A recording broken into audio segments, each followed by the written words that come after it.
kasih kerana memilih berita sensasi ketika ini. Saya Liana Nabilah binti Nasir. Dan saya Siti Nur Izzati binti Bahriah bersama anda dalam mengupas isu masyarakat terkini. Assalamualaikum dan salam sejahtera. Isu gangguan seksual dilihatkan semakin berleluasa, terutamanya dalam kalangan pelajar sekolah. Pakar psikologi berpendapat, isu tersebut perlulah dipandang serius kerana ia melibatkan maruah bangsa dan siasatan yang tidak berkesudahan hanya akan menyebabkan mangsa tidak lagi berani melaporkan insiden yang sama pada masa hadapan. Isu gangguan seksual ini dilihatkan mempunyai kaitannya dengan teori perkembangan moral Colbert di mana pelajar-pelajar yang melibatkan diri dalam gangguan seksual ini masih tidak mempunyai tahap perkembangan moral di tahap yang keempat, iaitu kepatuhan terhadap sistem sosial. Hal ini kerana mereka yang terlibat masih belum mampu menilai pada pemahaman undang-undang dan kewajipan sosial sehingga menyebabkan tergugatnya kesejahteraan masyarakat. Oleh itu, kita akan bersama pula dengan Nur Alia Fahadah bagi mengupas lagi mengenai isu ini.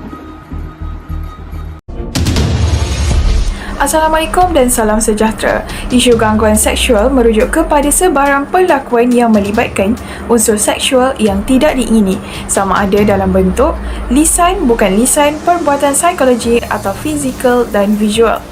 Kait kategori gangguan seksual. Yang pertama secara fizikal, iaitu mendekati orang lain dalam jarak yang terlalu dekat sehingga orang tersebut berasa kurang selesa. Kedua, gangguan secara lisan. Bentuk gangguan ini dapat dilihat dalam penggunaan bahasa lucah melalui perbualan, bercerita, berjenaka, membuat bunyi-bunyian atau memberi kritikan, komen, pujian dan mengajukan soalan berunsur seksual ke atas penampilan seseorang individu. Bukan lisan pula, iaitu secara isyarat adalah dipamerkan melalui sikap atau perilaku seseorang yang memberi maksud atau gambaran keinginan yang berunsur seksual. Seterusnya, gangguan secara visual iaitu dengan menghantar nota, surat, email, short messaging system SMS, multimedia messaging system MMS, gambar dan sebagainya dalam platform media sosial seperti Facebook, WhatsApp, Twitter dan pelbagai lagi aplikasi lain. Terakhir sekali, gangguan secara psikologi iaitu perbuatan cuba merapati secara seksual, mendorong, mendesak, mengugut atau memujuk rayu bagi memenuhi keinginan seksual. Masalah gangguan seksual dalam kalangan pelajar berlaku disebabkan beberapa faktor. Antaranya ialah faktor pengalaman lepas di mana pelaku melakukan gangguan seksual disebabkan terbiasa dengan perkara tersebut, di mana pelaku sering melihat rakan-rakannya yang lain juga melakukan perkara sama terhadap rakan-rakannya yang lain dan juga terhadap pelaku.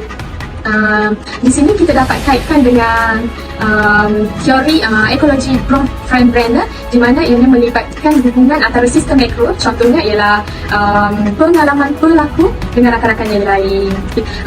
Terdapat juga faktor-faktor yang lain iaitu seperti masalah gangguan mental, masalah gangguan personaliti dan yang lain yang akan diurai oleh kakak saya. Okay, faktor yang seterusnya adalah faktor individu itu sendiri. Ada sesetengah pelajar suka melihat bahan-bahan yang lucah di media cetak ataupun media massa. Hal ini telah menyebabkan bahan-bahan lucah yang dilihat itu telah menjadi satu ketagihan kepada mereka dan sebati dalam diri mereka sendiri.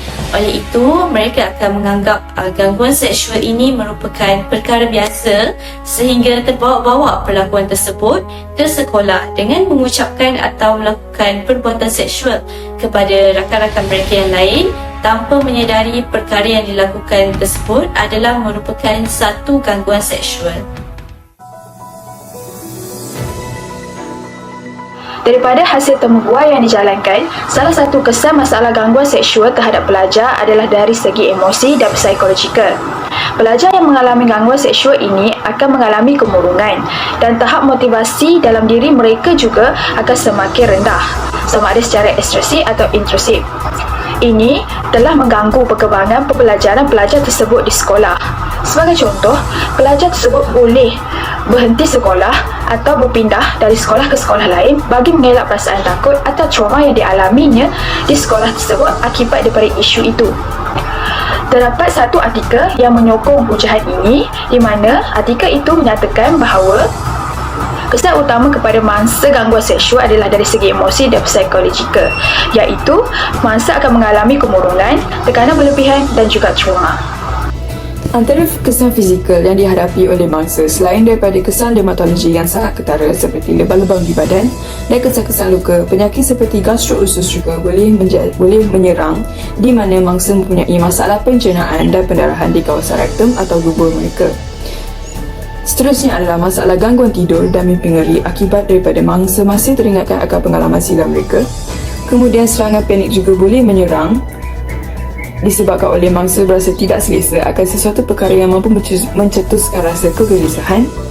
Beralih kepada fizikal tubuh badan, berat badan mangsa akan menjadi tidak menentu dan tubuh badan mereka akan menjadi berasa sangat lesu akibat daripada masalah mental yang sedang dihadapi oleh mangsa tersebut. Kembali lagi bersama saya, Liana Nabilah binti Nasir. Seterusnya, mari kita beralih kepada langkah-langkah dan juga cabaran isu gangguan seksual.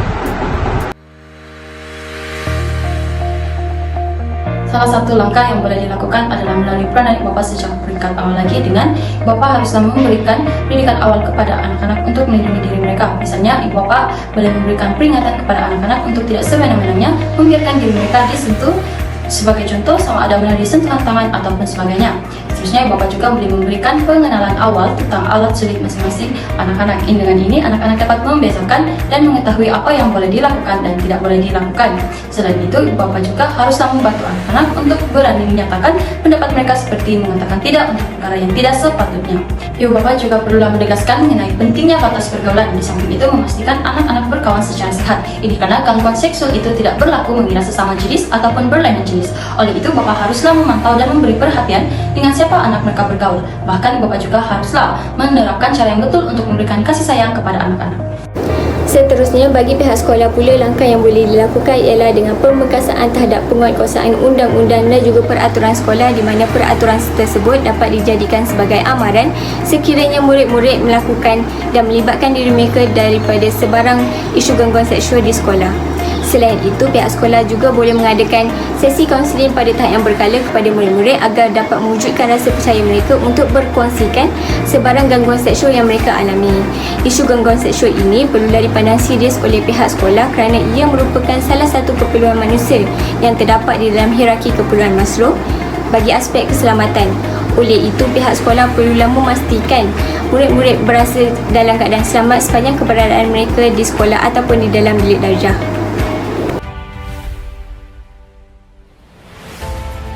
Antara cabaran yang dihadapi oleh guru apabila isu gangguan seksual berlaku adalah untuk mewujudkan rasa percaya mangsa terhadap guru.